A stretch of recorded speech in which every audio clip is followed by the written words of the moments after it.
are under air raid alerts as we speak here in Israel.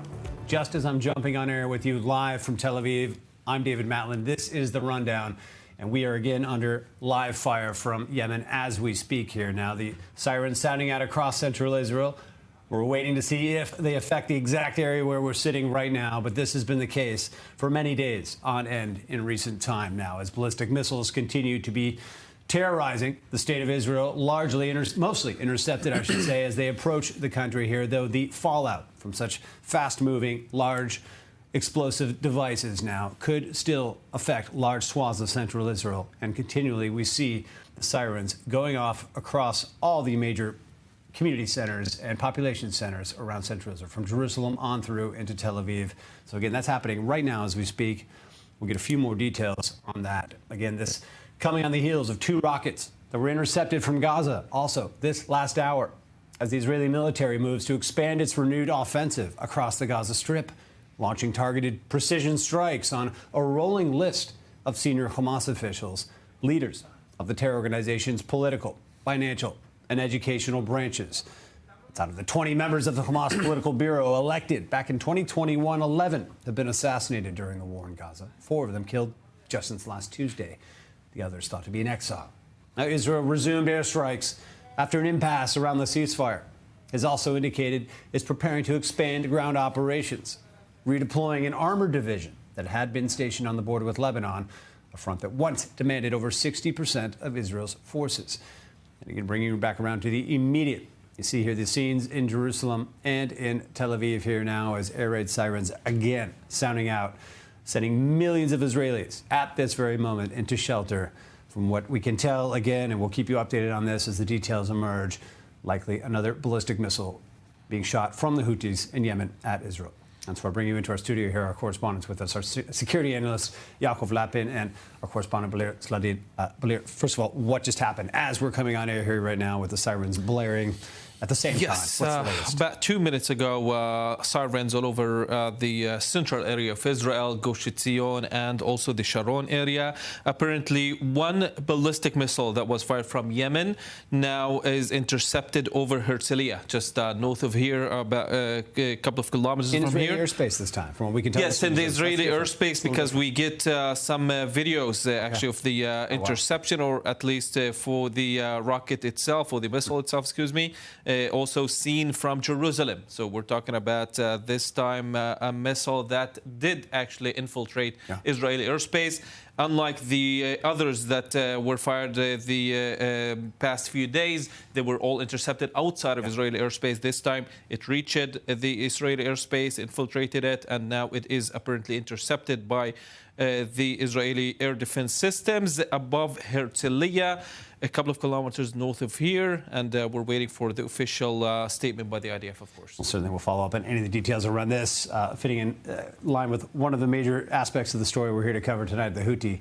And I'm tempted to say we'll come back around to the Houthi later on in the broadcast. Right now, I guess they're reminding us that they belong up front in our news, broadcast here. But Yaakov, looking at the events up until this minute, again, we're reminded of the Houthi threat, and that, again, is something we're set to talk about at length in this show. But the Gaza front seeming to be the impetus, the driver of all these right now.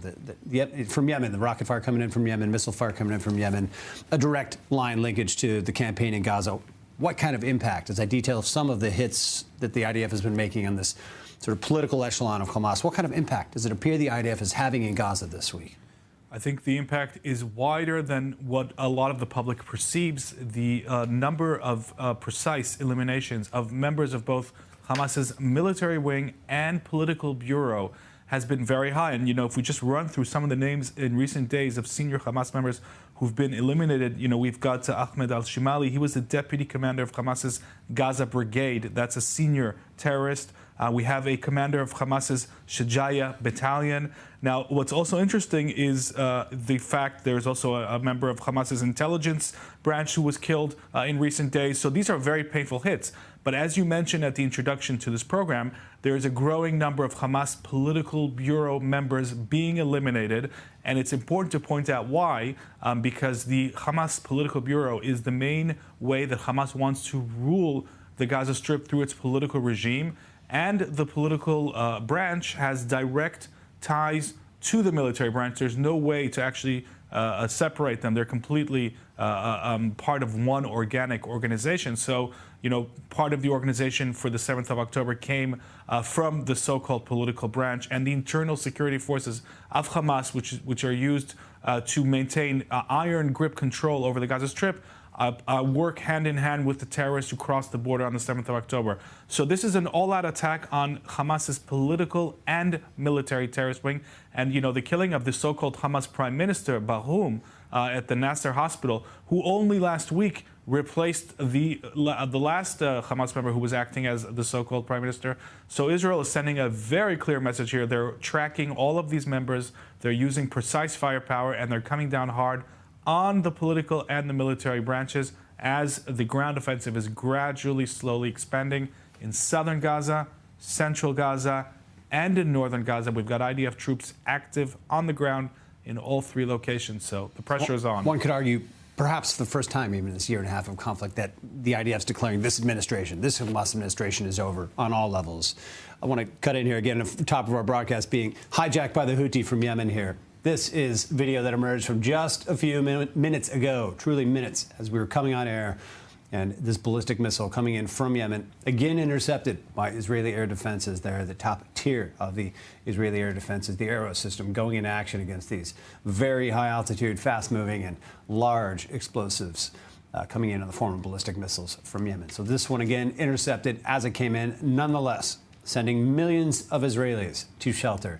As we speak, likely they're all still in shelter, following the home front guidelines of at least 10 minutes in shelter. Certainly, when it comes to these large ballistic missiles, even pieces of which, as they get shot out of the sky, can be flying into all the cities around the central part of the country. So this is a major issue. And again, millions of Israelis, my own family included, taking shelter at this moment. Yes, Yaakov. And we can update now that the IDF is saying that missile fired by the Houthis in Yemen has been intercepted prior to entering Israeli airspace. So we've got the all clear. And again, just to explain why that affects, no matter what, still affects Jordan, us, the fallout. Actually. So someone is intercepted coming in from Jordan. Yes, of course. When you look at a missile that's coming from very far away, so it is likely to see it very close. In fact, it's not. No. Apparently, it was intercepted, as Lapin has said here, outside of Israeli airspace over Jordan, this time closer than Saudi Arabia's airspace, of course, in the recent days. And by the way, MARA spokesperson just said that there are no, of course, casualties or any people that were injured during this attack. And that, of course, again, the latest now, this is a missile from Yemen. If you're just joining us or emerging from your shelter here to fill in, the Houthi in Yemen again firing a ballistic missile with the fallout affecting large swath of central Israel, though it was intercepted.